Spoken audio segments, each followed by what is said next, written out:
지난 회차에서 탈진실 시대에 대한 미술적 개념을 마감하고자 했더니 몇몇 우리 구독자님께서 DM이 왔습니다. 그러면은 이 시대, 탈진실 시대에서는 어떤 작품이 어떤 유형으로 나타나느냐에 대한 DM이었습니다. 근데 제가 다시 답변을 드리긴 했습니다만, 그렇다고 제가 그것을 명확히 진단할 수 있는 입장이나 형편이 아니기 때문에 딱히 명징하게 말씀드리기가 참 어려웠습니다. 그래도 이런저런 이유로 이러한 시대에 대해서 한 번 더 정리해 보면서 탈진실 시대의 개념과 미술에 대한 마지막 편으로서 오늘 정리 다시 한번 해보고자 합니다. 이번 방송으로 느낀 것이지만 일반인들은 어렵다라고 하고 많은 화가님들도 접근하기 불편하다라고 말씀을 많이 하시긴 하셨지만 시대와 조류에 대해서 관심을 두시는 분들이 많다는 사실을 새삼 느껴봅니다. 그럼에도 불구하고 아직은 탈진실에 대한 미학적, 예술학적 관계나 사회적 정립이 되지 않은 상태이기 때문에 이것은 이것이다라고 말씀드리기는 몹시 곤란한 부분이 참 많습니다. 다만 저는 저의 개인적 견해로서 탈진실 시대에서 미술과 미술 시장에 대한 이야기를 하면서 정리해 보고자 한 것입니다. 네, 안녕하세요. 미술시장의 새로운 패러다임을 구축해 나가고 있는 미술만평 272회차 박정수입니다. 벌써 입춘이 지나는 것 같습니다. 방송을 보고 계신 모든 만평이님들의 앞날에 창창한 명예와 행복이 깃들길 기원해 보면서 오늘 아시겠죠? 좋아요, 구독, 알림종 그것은요 미술만평을 살찌우게 합니다. 부탁드려 봅니다. 고맙습니다. 이 시대 참 불편합니다. 탈진 시대 이거 진짜 불편한데 이것을 여기에 대해서 적응하면서 산 부류와 적응하지 않는 부류로 나눠보고 싶습니다. 보통 사람들이 살아가는 것에 대해서는 별 관심이나 상황에 대한 변화는 없겠지만 예술에 대한 부분, 개념에 대한 부분, 학자적 부분, 사회학적 부분 여기에 대해서는 대단히 많은 관여가 되어 있기 때문에 여기에 적응하는 것과 부적응하는 것들에 대해서 분리를 시켜보는 것이 어떨까라고 생각해 보고 있습니다. 사실요, 예술가라면 탈진실 시대에 대한 부적응이 당연하겠지만 근데 최근 10년 가까이 길게 보면 15년 정도가 되죠. 더 길게 보면 20년도 되고요. 인터넷이 발생을 하면서 SNS가 활성화되고 개인적 견해가 공론이 아님에도 불구하고 그냥 두는 상태라고 하는 것을 이해하게 된다면 그냥 15년, 20년 정도 된다고 생각해 봅니다. 적응자들이 너무 편하게 사는 시즌이기도 합니다. 그래도 이것이 사회에 대해서 편승한다고, 시대에 편승한다고 해서 그것이 나쁘다라고 말씀은 없거든요. 그럼에도 불구하고 예술가들의 자기 기만 혹은 예술 착각 이렇게 한번 이야기를 해보면서 몇 가지로 정리해 보고자 합니다. 첫 번째로는요. 여기 지금 말씀드리는 것은 개인적 사견임을 다시 한번 밝혀드립니다. 이 시대에 살고 있는 예술가적 입장에서 탈진실에 대한 시대에 대한 적응하는 사람들에 대한 이야기를 정리하고자 하는 것입니다.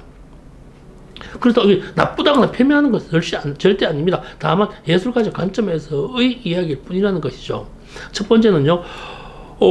작품을 뿐만 아니라 예술가들 본인이 전지전능한 줄 알고 있습니다. 본인의 작품이 세상의 많은 것들을 해결해 줄기를 기대하고 그렇게 믿기도 합니다. 그 이유는요, 지난 회차에서도 말씀드렸지만, SNS에서 자신의 신념과 자신의 능력을 인정받았다고 착각합니다. 이러한 유형의 예술가들, 이러한 유형의 화가들의 작품은요, 대체로 행복이나 사랑을 그린다고 이야기를 합니다.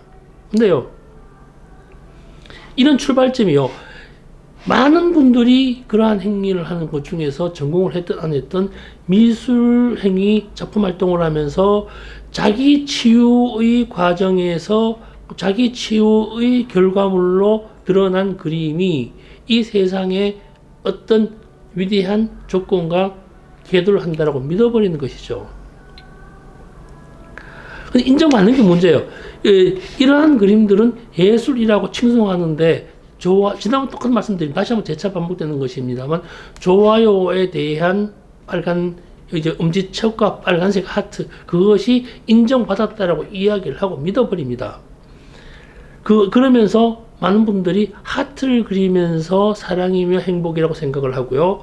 정성스레 물감칠을 하면서 온갖 세상의 기운이 응집된다고 믿고 있습니다. 이런 유형의 그림들이 많죠.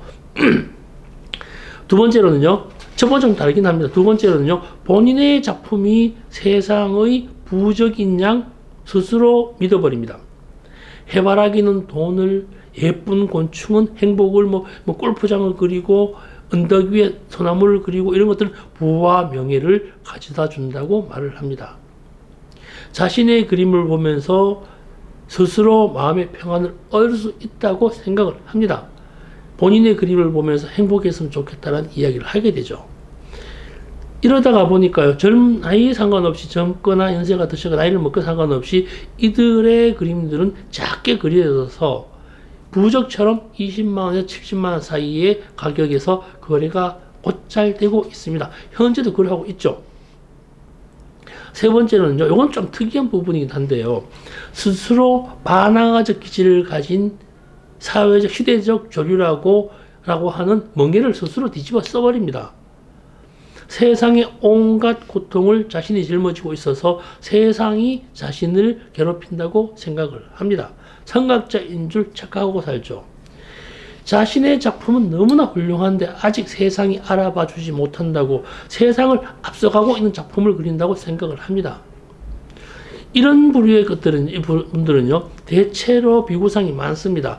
비구상이 많고 물감의 두통, 그러니까 캔버스에 상당히 두텁게 물감이 발려집니다. 혼신을 다해서 캔버스와 물감을 괴롭힙니다. 자신의 한 맺힌 응어리를 내뱉듯이 물감을 많이 덕지덕지층을 쌓아 올립니다. 이들은 그림 그리는 좀 특징 중 하나인데요. 그림 그리는 자신의 이름을 이상하게 짓거나 다른 이름을 쓰게 됩니다. 패션 또한 남다릅니다. 그러다 보니 상호 인정해주는 그룹이 형성됩니다. 서로가 모이면서 서로를 그냥 두게 하는 탈진실 시대의 특징을 명확하게 보여주게 됩니다. 이런 유형이 있다는 것이죠. 그리고 네 번째로는요, 이 가장 중요한 부분이긴 합니다만, 자신의 정체성을 SNS에 두고 삽니다. 나는 여기 있는데, 나의 본체가 사실 아니죠. 본캐가 여기 있고, 부캐가 SNS에 되는데, 이들의 사유방식은 SNS 안에 자신의 정체성을 둡니다. 내가 주도해야 할 작품 제작에 대한 세계관이 없습니다. 본인이 작품을 활동하면서 무엇을 하고 있는지 궁금해하지도 않습니다. 페이스북과 인스타, 유튜브 등이 없으면요, 자존감을 못 느낍니다. 그래서 인스타 같은 데다가 자신의 많은 활동을 지속적으로 올리게 됩니다. 이런저런 이야기를 하게 되면 네 가지 정도로 좀 정리를 해야 될 것 같습니다. 그런 것들 유형이, 이 탈진실 시대를 살고 있는 사람들의 유형을 이렇게 분리해 보았습니다. 그러면서 오늘 이렇게 몇 가지로 정리를 해보면서요. 다시 한번 앞선부터 첫 번째, 두 번째, 세 번째, 네 번째 다시 한번 개략적으로 정리를 다시 한번 해보겠습니다. 사회적 개념이나 서사적 구조보다는 개인의 신념과 개인의 감정을 더욱 중요하게 여기는 것이 탈진실 시대를 사는 예술가들의 특징이다. 이렇게 정리할 수 있을 것 같습니다. 개인의 신념이나 감정으로 오늘을 사는 각자 도생이라 말할 수 있을 것입니다. 요즘 텔레비전에 많이 나오죠. 드라마에 나오나요? 각자 도생이요? 이 말은 중국고사가 아니라 어려운 시대에 사는 백성들 네 맘대로 살아라, 혼자 살아남아라 라고 하는 전쟁이나 기근이 심했던 조선시대 중기에 만들어진 용어로 알고 있습니다. 예술활동의 정신적 고통과 사회적 관계를 이해하기보다는 그냥 지금 내가 느껴지는 것, 그냥 내가 가지고 있는 감정, 이것을 이미지로 그려내고 있습니다. 이것이 뭐 예술이 아니라고 표명하고 싶지는 않습니다만 그렇다고 이것이 예술의 전부인 양 살아서도 안 된다는 것입니다. 이런 얘기가 너무 과도하게 많다는 것입니다. 현 시대에는 아무나 전문가입니다. 좀 더 진중한 전문가가 그립습니다. 언론과 SNS에서 다뤄주면 다 진짜가 되어버립니다. 겉으로는 작가님, 예술가님 하지만요, 속으로는요, 다른 생각을 하고 있을 개연성이 참 큽니다. 그것도 그림이냐 식으로 욕할지도 모릅니다. 아트페어 몇회 미술단체 회원이라고 해서 다 화가로 칭송되진 않습니다. 본인만 예술가로 칭송을 받고 있다라고 하는 착각에 살고 있다는 것을 분명히 말씀드립니다. 외부에서는 그다지 관심이 없습니다. 속으로는 무지하게 일수입니다. 현대 미술에 있어서 작품에 대한 자기 해석이 반드시 필요합니다. 감상자가 스토리보드를 작성할 수 있도록 도와줘야 합니다. 작가에 대한 설명부터 시작해서 작품의 시대 상황, 주목할 만한 작품의 특징, 이런 것들을 본인 스스로 다 해결할 수는 없습니다. 이런 것들을 해결해 줄 수 있는 도슨트도 전문가 영역으로 집어넣어야 합니다. 예술가 혼자서 모든 것을 해결할 수 없다는 것이죠. 지식과 생각이 없는 예술은 말 그대로 탈진실의 영역입니다. 스스로의 지식과 생각을 삭제하는 것이 아니란 말입니다.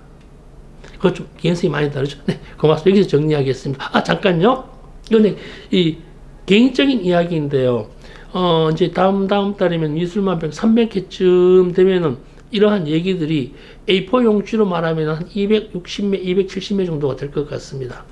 지금까지 했던 내용들을 정리해서 책으로 출판하고 싶습니다. 근데 그래서 함께 할 수 있는 출판사를 소개받고 싶기도 합니다.